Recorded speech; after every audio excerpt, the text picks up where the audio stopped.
Yo les boss, aujourd'hui une petite vidéo sur le référence track. Donc on va voir ce que c'est une référence track, à quoi ça sert, comment l'analyser et comment faire en sorte que ça nous serve pour améliorer nos mix. Une référence track, comme son nom l'indique, c'est un morceau de référence. Ça veut dire que par exemple je suis en train de mixer un morceau d'un certain type, de la trap, de l'électro, d'autres choses, de la country, du rock, peu importe. Je vais avoir des références dans le même domaine. Donc par exemple, il y a un morceau de trap que j'aime bien, je vais me dire ok j'aime bien tel mix de trap de telle personne, je trouve que ça sonne bien, je trouve que ça sonne comme je voudrais que mon morceau sonne, ok, donc ça va être notre référence track, c'est la track dont on va se servir pour mixer ce morceau. Donc ce qu'on va faire c'est qu'on va la prendre, on va la télécharger si on peut, je pense qu'il doit y avoir des outils pour télécharger sur Spotify ou Deezer etc à mon avis, sinon on télécharge sur YouTube, ça peut aller aussi, et ça on va la prendre, on va la mettre dans notre logiciel, et on va soit prendre des plugins qui équilibrent au niveau du volume, qui permettent de choisir des tranches pour jouer un certain moment à chaque fois, ou voilà, pour analyser le truc, soit on va essayer de la mettre sur notre piste à peu près à volume égal, et puis on va essayer de comparer à chaque fois. On va comparer la rondeur des basses, on va comparer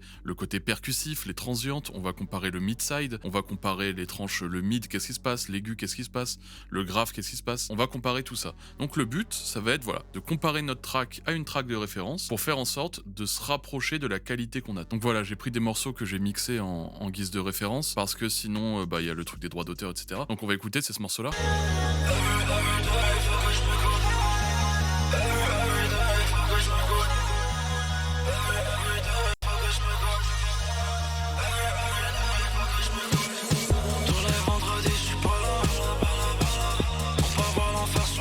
Donc qui est No Life de Noki. Donc ce morceau-là, alors déjà on entend qu'il y a un mix de voix qui n'est pas classique, parce qu'on a essayé de faire des trucs où on essaie de couper les basses, de remonter la voix pour que la basse puisse jouer. Donc moi la première chose que j'aime bien faire, c'est prendre une EQ, peu importe lequel, ici j'utilise FabFilter mais peu importe, et dans ma référence track, je vais venir, tac, mettre des petits trucs comme ça, coupe haut, coupe bas, on va réduire ça, admettons si ça on le met à 10, ça on va le mettre à 180, et on va écouter ce qui se passe, non on va réduire un petit peu encore, on va mettre 80, et on va écouter un peu ce qui s'y passe.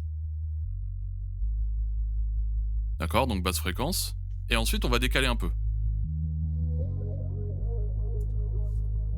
Je vais prendre un moment où il y a plus de...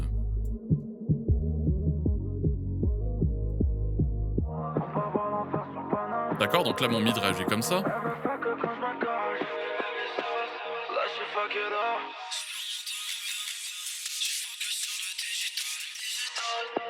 Et maintenant, vous faites pareil sur votre morceau. Vous vous dites, ok, ma balance, est-ce qu'elle est à peu près similaire à ça? Est-ce que j'ai vraiment trop abusé sur les hautes fréquences? Est-ce que j'ai trop abusé sur les graves? Est-ce que j'ai trop abusé sur les médiums? Vous pouvez faire un balayage comme ça.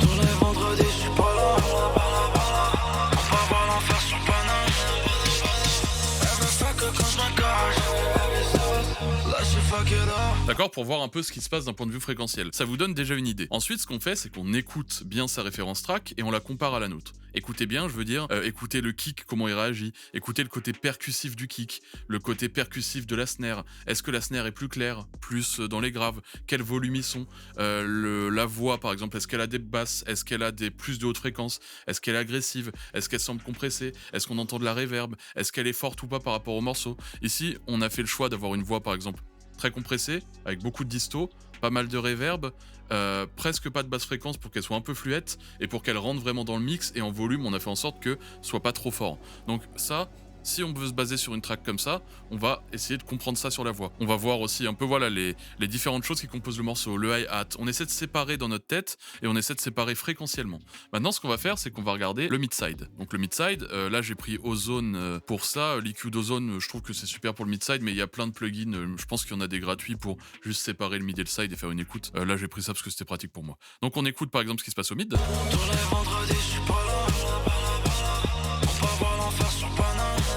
Ensuite, on passe au side. Directement, ce qu'on entend, c'est que, on perd la voix parce que la voix est centrée. Alors, on a un peu de la voix parce qu'il y a un élargissement, il y a de la reverb et tout qui viennent de l'élargir. Mais sinon, voilà, on perd le côté percussif, d'accord? On perd toutes les transientes de drum, etc. On écoute.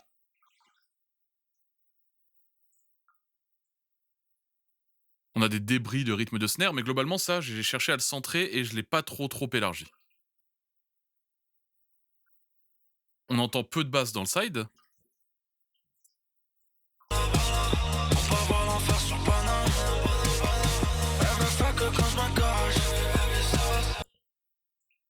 D'accord, donc ça c'est une méthode pour analyser le mid-side. On se dit, ok, ça c'est plus au side, ça c'est plus au mid. Par exemple, moi je vais prendre mon morceau, tac, je vais écouter le side, je vais voir que les voix sont peut-être larges. Voilà, on sert de référence track. Alors ça c'est pas forcément la track avec le mix le mieux de tous les temps, mais on essaie de comprendre comment ça a été fait pour pouvoir nous se rapprocher dans notre mix. Donc on a pris notre référence, on se dit par exemple, leur kick, il tape très fort, il tape très très percussif. Le mien est un peu plus rond, un peu plus mou. Comment faire en sorte de me rapprocher un peu de cette track là, parce que je trouve que ça sert à mon morceau. Il faut pas prendre une track et copier. Il faut se dire, ok, ça sert à mon morceau. Ça, j'aime bien comment la voix elle est dans ce morceau là. Je vais essayer de me rapprocher, je vais écouter, je vais essayer d'analyser. Ok, je vais élargir, c'est-à-dire qu'il y a peut-être du chorus. Je vais passer en mid-side, je vais entendre, hop, qu'il y a pas mal de voix sur le mid-side. Il y a peut-être du chorus, il y a peut-être un élargissement, une modulation. Il y a peut-être des reverbs. Voilà. Donc on analyse tout ça et on essaie de faire en sorte de prendre les bons côtés de cette référence et de les mettre sur notre morceau. Il y a un autre plugin qui est pas trop mal pour ça. Référence, en fait, il permet de mettre un morceau dedans. Hop, donc là j'ai rentré un morceau de référence. Pour le coup, bon bah c'est une prod, mais peu importe. On va faire ça, tac. Et en fait, on a l'original, donc qui est ça. Et la référence. On a ici un level match, d'accord, pour que en gros ce soit à peu près au même volume, pour pas avoir d'écart de volume et se dire tiens la voix elle sonne mieux comme ça, alors qu'en fait c'est juste plus fort. Voilà, on essaie de comparer, donc on a l'original et ça a pas mal de petits trucs. On a d'abord le niveau fréquentiel. Alors, le niveau fréquentiel sur ça, ça a pas trop d'importance parce qu'en fait, là, il y a une voix sur une track et pas sur l'autre. Mais en gros, c'est pour comprendre. Ensuite, on peut voir, tac, ça.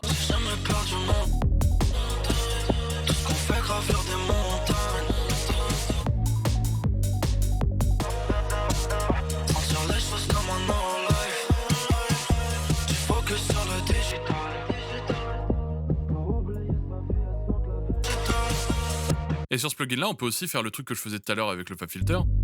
Regardez fréquentiellement.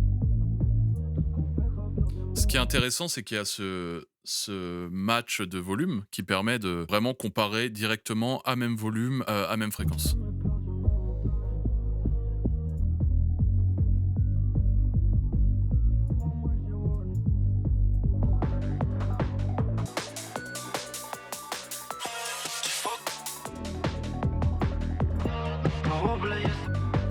Ensuite, on a la largeur stéréo.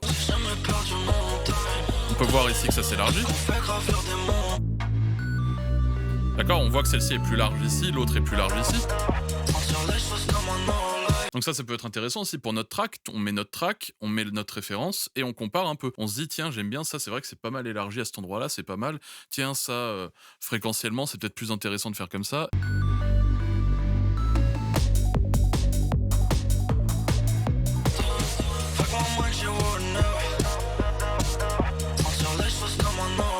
Donc en fait, le truc, c'est de prendre notre track et déjà, au départ, essayer de faire une petite analyse. Alors après, au bout d'un moment, on n'est plus obligé de faire comme ça. Je conseille quand même de prendre des tracks références, même quand on commence à être un peu expérimenté. Moi, j'en prends quasiment tout le temps dans mes morceaux. Voilà, je fais en sorte de l'analyser. Après, à la fin, on n'a plus besoin d'analyser autant en profondeur. On peut juste, voilà, on écoute un peu ce qui se passe. On sent que notre kick est comme ça, que notre kick est plus rond, que notre snare est comme ça, qu'il y a tel instrument, c'est plus sur les côtés qu'au centre. On entend que la voix, elle est plus centrée, elle a plus ces fréquences-là. Mais au début, je vous conseille d'essayer d'analyser un petit peu. Et surtout, alors ça, c'est toujours un peu chiant à faire, mais essayez de noter ce que vous avez analysé. D'accord, sur les côtés, c'est moins percussif. D'accord, sur les côtés, il y a juste un petit peu de débris de reverb de voix. Et en fait, vous allez vous rendre compte que plus vous allez mixer de morceaux et plus vous allez analyser de morceaux, plus vous allez avoir une database grande, plus vous allez pouvoir vous rendre compte, ok, en fait, sur chaque morceau que j'ai regardé, il y a ça. Sur chaque morceau que j'ai regardé, il y a ça. Par exemple, j'ai écouté 15 références tracks différentes et à chaque fois, on entend seulement des petits débris de voix sur les côtés. On n'entend pas la percussion. Des fois, on entend la percussion, mais en gros, on peut voir ce qu'il y a à chaque fois. Après, on peut voir ce qu'il y a la majorité du temps et on peut voir les trucs qui sont des exceptions. Et après, on peut comprendre comment le morceau a été fait, le morceau a été conçu et on peut comprendre comment on peut faire en sorte d'améliorer nos morceaux en essayant de suivre quelques règles similaires. Si moi, je vais analyser une référence et que j'entends que la voix, elle est à fond sur les côtés et pas au centre et que moi, c'est pas ce que je veux dans mes morceaux, bah je vais comprendre que du coup, faut que je laisse ma voix au centre. Donc ça, c'est des trucs un peu basiques, mais je trouve que c'est intéressant de le voir, intéressant de le savoir. Je trouve que ça a son importance. Donc voilà, je pense que j'ai fait le tour de ce que j'avais à dire sur la référence track. Si la vidéo t'a plu ou que tu veux me soutenir, tu peux mettre un pouce bleu, suivre la chaîne si c'est pas déjà fait, me suivre sur Insta, ça fait plaisir. Merci de m'avoir écouté. Bye.